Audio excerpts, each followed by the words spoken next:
1.5 वर्ष आम्ही दुबईमध्ये राहिलेलो आहे आणि असं काय कारण होतं की आम्हाला माघारी इंडियाला यायला लागलं हे तुम्हाला पुढे सांगते। आज शुक्रवार होता आणि आम्हाला एक काम होतं, त्यासाठी मी आणि मम्मी पण घरातून बाहेर पडलेलो।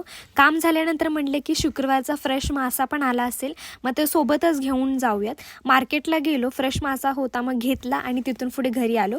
येतानाच ठरवलं की चला आपण केरळ स्टाईल भात वगैरे बनवूयात, म्हणजेच मोठा भात, मासा, सांबार, माशाची आमटी असं भरपूर काही। येताना भाजी पण घेतली आणि घरी आलो, लागलो तयारीला बनवायला। आता सांगते दुबईवरून येण्याचे रिझन काय होते। तर एक नव्हते, भरपूर सारे रिझन्स होते। आम्हाला हेल्थ प्रॉब्लेम स्टार्ट व्हायला लागली, तिकडची लाईफस्टाईल जी आहे ना ती आम्हाला सूट होत नव्हती, त्यामुळे प्रॉब्लेम्स व्हायला लागले। फॅमिली मेंबर्सच्या पण काही गोष्टी होत्या, त्या सगळ्या गोष्टींचा विचार करून आम्ही डिसाईड केलं की चला आपण इथून माघारी येऊयात। तुम्हाला जर सगळे रिझन्स जाणून घ्यायचे असतील तर माझा लॉंग व्हिडिओ जाऊन नक्की बघा।